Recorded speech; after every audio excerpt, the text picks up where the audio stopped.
Assalamualaikum warahmatullahi wabarakatuh. Saya Taufik Mizrani dari kelas Agroteknologi kelas C 2021. Saya akan mengambil topik tentang keragaman suku bangsa dan agama merupakan kekuatan NKRI yang didasari oleh Pancasila. Pendahuluan, Indonesia adalah negara yang kaya akan sumber daya alam dan memiliki keberagaman suku, agama, ras, budaya, dan bahasa daerah. Indonesia memiliki lebih dari 300 suku bangsa, di mana setiap suku bangsa memiliki kebudayaan yang berbeda-beda antara satu dengan yang lain. Suku bangsa merupakan bagian dari suatu negara.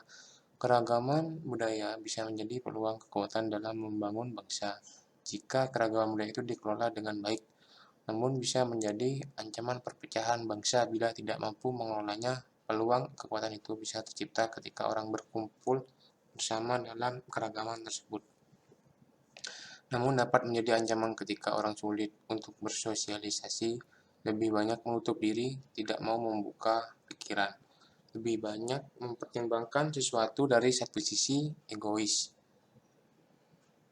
Dengan terjadinya hal tersebut, ia membiarkan keegoisan dan emosinya untuk menjalankan pola pikirnya terhadap sesuatu. Dengan didukung oleh sistem pemerintahan yang bercorak demokrasi, keragaman budaya selalu dijamin dan dijaga perkembangbiakannya di wilayah NKRI. Peluang dan ancaman keragaman budaya pun turut menyertai kelestarian keragaman budaya tersebut. Rumusan masalah. 1.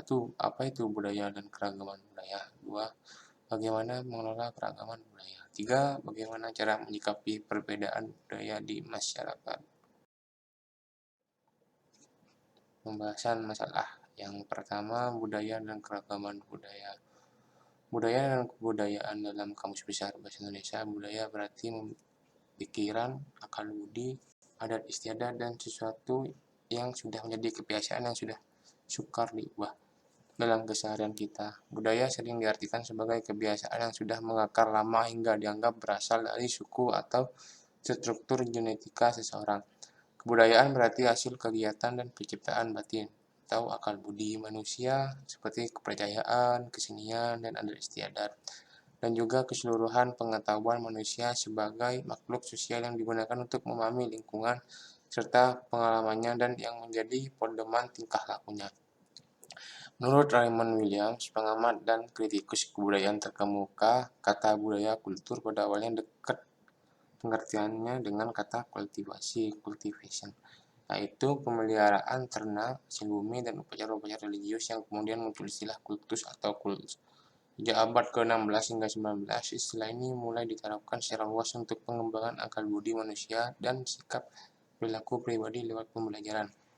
Dalam konteks ini, kita bisa memahami mengapa seseorang disebut berbudaya atau tidak berbudaya.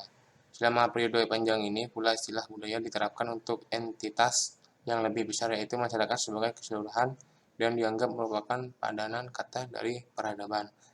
Atas dasar itu, Williams berani berpendapat bahwa perubahan-perubahan historis tersebut bisa direfleksikan ke dalam tiga arus penggunaan istilah budaya.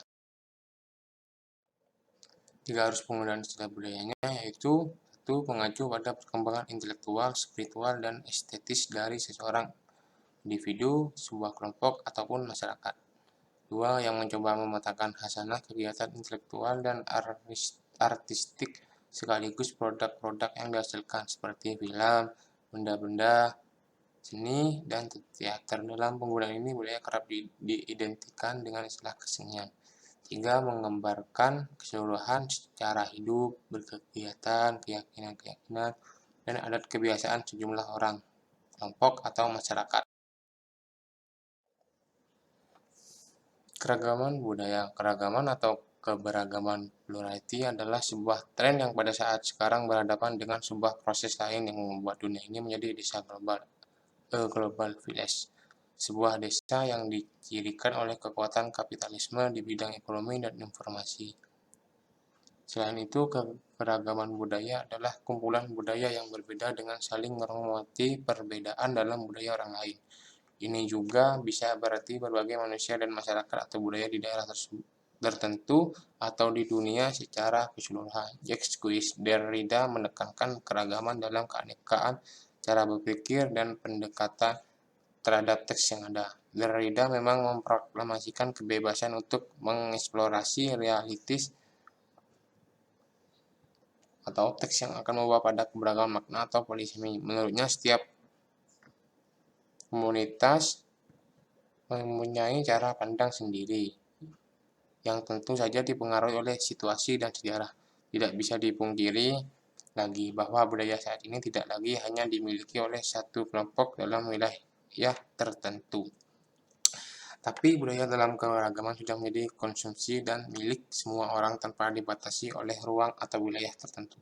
Keragaman budaya dilihat sejauh masyarakat dipandang sebagai tersusun dari berbagai ragam kelompok yang relatif independen dan organisasi yang mewakili bidang-bidang dan pekerjaan yang berbeda. Alasannya ialah bahwa semua nilai yang sesungguhnya manusiawi dapat memberikan sumbangan bagi pembangunan masyarakat.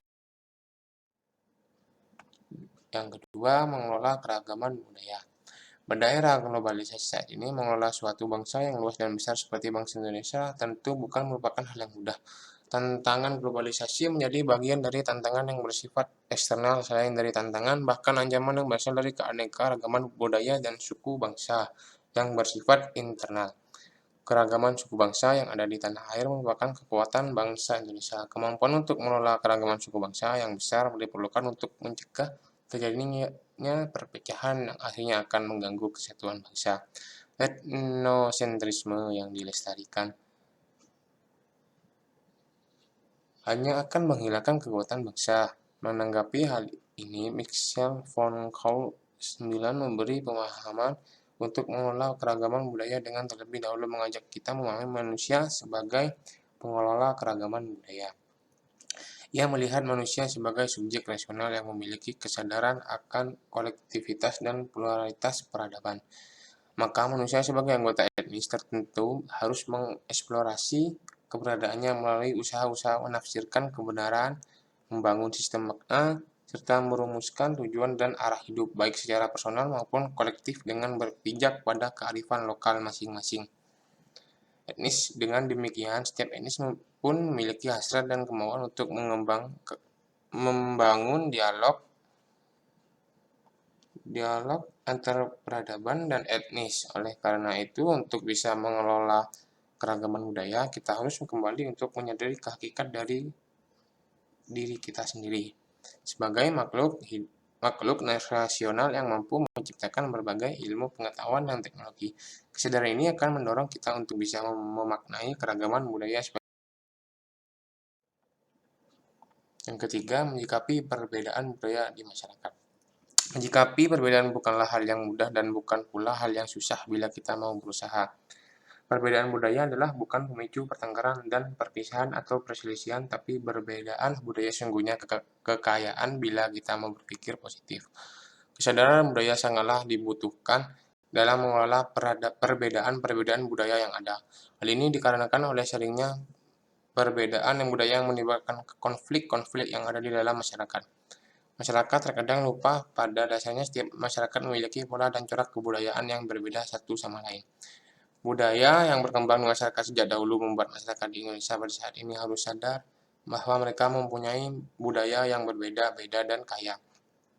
Dan masyarakat juga harus menyadari bahwa tidak selamanya budaya yang mereka miliki itu baik, seperti budaya korupsi dan sebagainya. Realitas suatu bangsa yang menunjukkan adanya kondisi keanekaragaman budaya mengarahkan kepada pilihan untuk membuat asas multikulturalisme.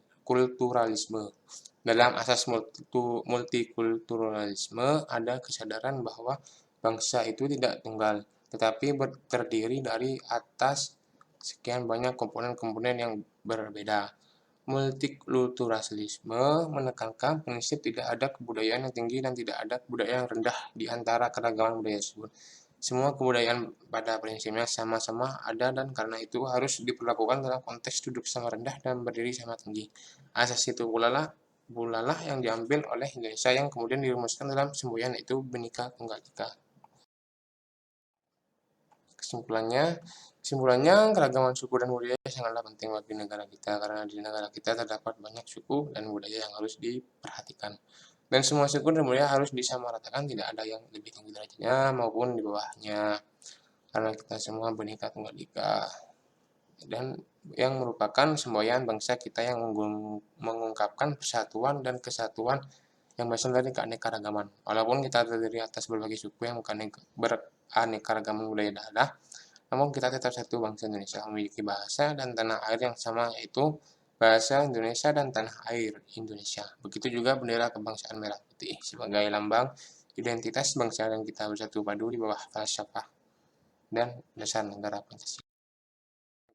Sekian dari saya, kurang lebihnya mohon maaf. Wassalamualaikum warahmatullahi wabarakatuh.